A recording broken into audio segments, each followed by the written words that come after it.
Hello friends, welcome back to my channel. আশা করি আপনারা ভালোই আছেন। আমার আজকের রেসিপি এই গরমের জন্য একদমই প্রযোজ্য হালকা পাতলা শিং মাছের ঝোল। তাছাড়া এই মাছ খুব হেলদিও হয়। অল্প তেল মশলা ব্যবহার করেও এই মাছের ঝোল খুবই টেস্টি হয়। তাছাড়া এই মাছ তৈরি করার আগে পরিষ্কার করার পদ্ধতিও সম্পূর্ণ আলাদা, সেটাও আপনাদেরকে সহজভাবে দেখানোর চেষ্টা করেছি। আর বেশি দেরি না করে আপনাদেরকে রেসিপিটা শেয়ার করে দিচ্ছি।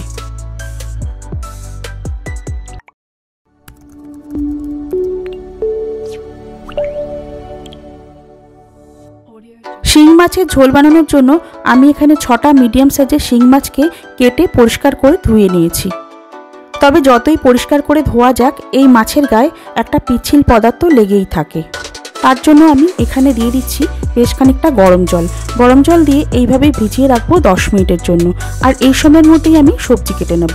তার জন্য নিয়ে নিয়েছি 2টো মিডিয়াম সাইজের কাঁচকলা আর 2টো মিডিয়াম সাইজের আলু।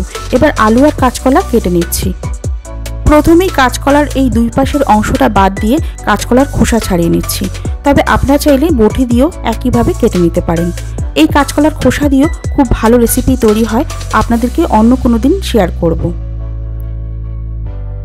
আলু আর কাঁচকলার খোসা ছাড়িয়ে নিয়ে এইভাবে ছোট ছোট টুকরো করে কেটে নিতে হবে।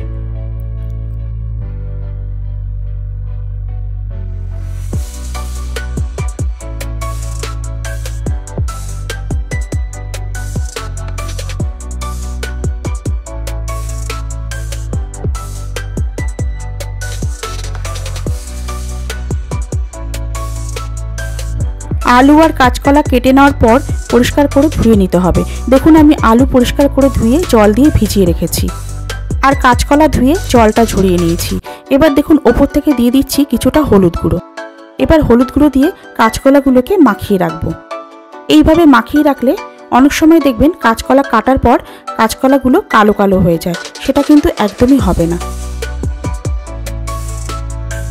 10 মিনিট হয়ে গেছে। এবার মাছগুলোকে পরিষ্কার করব। এখন কিন্তু জলটা একদমই উষ্ণ গরম, তাই হাত দিতে কোনো রকম অসুবিধা হবে না।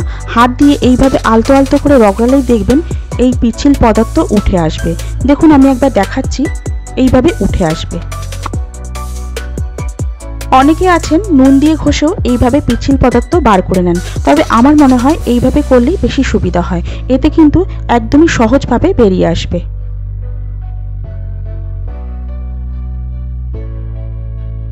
দেখুন কতখানি পিচ্ছিল পদার্থ বার হয়েছে। এবার মাছগুলোকে আবারও পরিষ্কার করে ধুয়ে নেব। মাছগুলো ধুয়ে নেওয়ার পর ওপর থেকে দিয়ে দিচ্ছি অল্প করে নুন আর অল্প করে হলুদ গুঁড়ো। এবার নুন আর হলুদ গুঁড়ো দিয়ে মাছগুলোকে ভালো করে মাখিয়ে নিতে হবে।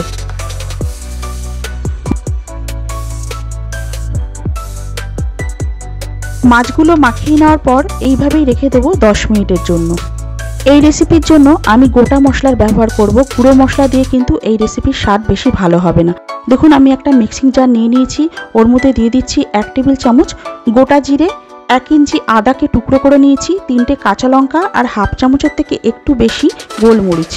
এবার অল্প করে জল দিয়ে এর একটা পেস্ট বানিয়ে নেব। এবার রান্নাটা শুরু করব। তার জন্য কড়াই বসিয়ে ওর মধ্যে দিয়ে দিয়েছি 3 টেবিল চামচ সর্ষের তেল।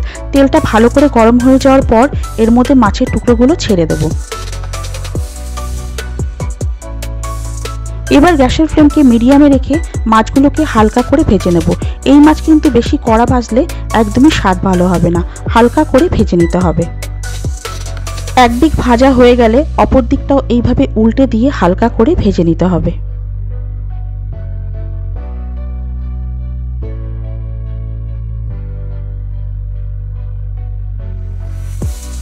মাছ ভাজা হয়ে গেছে। এর থেকে কিন্তু বেশি ভাজবো না, তাহলে বেশি কড়া হয়ে যাবে। এবার আমি মাছগুলোকে তুলে নিচ্ছি। বাদ বাকি মাছগুলো একইভাবে ভেজে নিচ্ছি।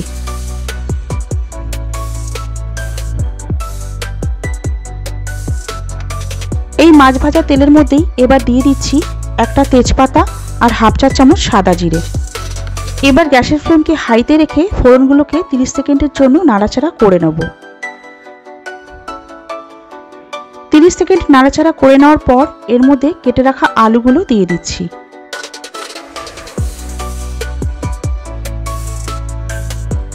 এবারও গ্যাসের ফ্লেমকে হাইতে রেখেই 2 মিনিটের জন্য আলুগুলোকে ভেজে নেব। 2 মিনিট পর এর মধ্যে কাঁচকলাগুলোও দিয়ে দিচ্ছি।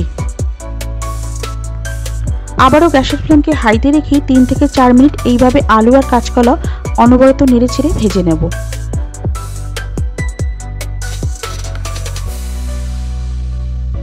এইরকমই হালকা লাল লাল করে ভেজে নিতে হবে। এবার এর মধ্যে দিয়ে দিচ্ছি বেটে রাখা মশলার পেস্ট, ওর সাথে দিয়ে দিচ্ছি পরিমাণ মতো নুন আর হাফ চা চামচ হলুদ গুঁড়ো। মশলার জার ধুয়েও অল্প পরিমাণ জল এর মধ্যে দিয়ে দিচ্ছি। এবার গ্যাসের ফ্লেমকে হাইতে রেখেই মশলার সাথে আলু আর কাঁচকলা ভালো করে কষে নিতে হবে। অনবরত নেড়েচেড়েই এইভাবে কষে নিতে হবে।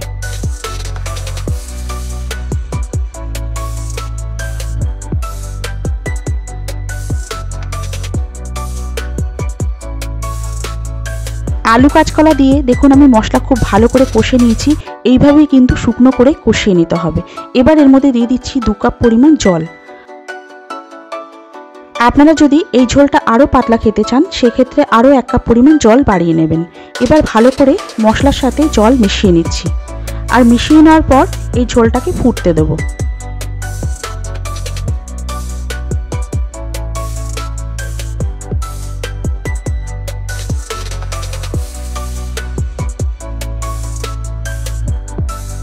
ঝোল ফুটে যাওয়ার পর এর মধ্যে মাছ ভাজাগুলো ছেড়ে দিচ্ছি।